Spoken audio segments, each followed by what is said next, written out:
નમસ્કાર દર્શક મિત્રો, હું ભારતી તોરાણી કટિબંધ ન્યૂઝ ચેનલની સર્વ ટીમ અને તંત્રી શ્રી જીતેન્દ્રભાઈ શ્રીવાસ્તવ તરફથી આપ સૌને વર્ષના પ્રથમ તહેવાર મકર સંક્રાંતિ ઉત્તરાયણની શુભેચ્છા પાઠવું છું.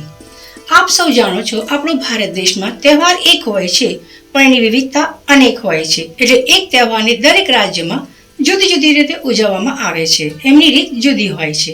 તેવી જ રીતે મકર સંક્રાંતિની પણ એવી જ વાર્તા છે.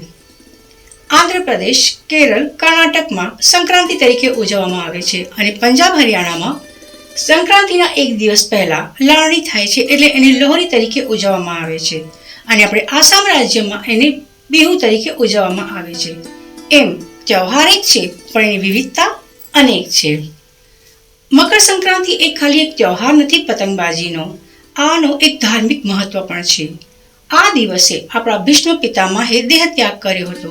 આપ સૌ તો જાણતા જ હશો, ભીષ્મ પિતામહે દેહનો ત્યાગ કર્યો તે આજના દિવસમાં શુભ મનાય છે, એટલે એ દેવોનો દિવસ ગણાય છે. આ દિવસે દાન પુણ્ય જે કરેલું હોય છે તેનું ફળ ત્વરિત મળે છે. અને પૌરાણિક મહત્વ જોઈએ તો એવું કહેવાય કે આજના દિવસનું ગંગા સ્નાન એ સૌથી શુભ માનવામાં આવે છે. આજના દિવસમાં ગંગા સ્નાન કરવું એ સૌથી મોટું ફળ મળે છે. પૌરાણિક માન્યતાઓ અનુસાર એવું પણ કહેવામાં આવે છે કે આ દિવસે ગંગા અવતરણ થયું હતું, તેથી આ દિવસ અસુરોના અંત થયાનો બીજો દિવસ છે. તેથી એને નકારાત્મકનો અંત દિવસ પણ કહેવામાં આવે છે. હવે વાત કરીએ તો આપણા ખેડૂતોની, તો આ સમય લણણીનો હોય છે.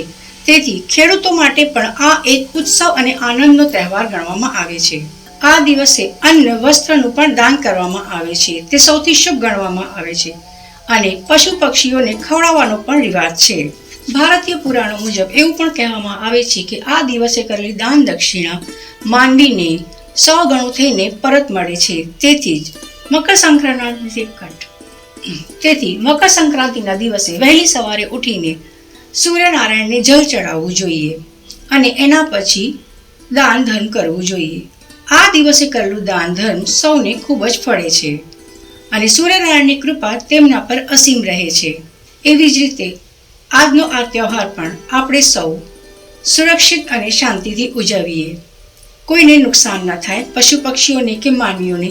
એવી રીતે આ તહેવાર મનાવીએ તો બધાની માટે શુભ થશે. નમસ્કાર.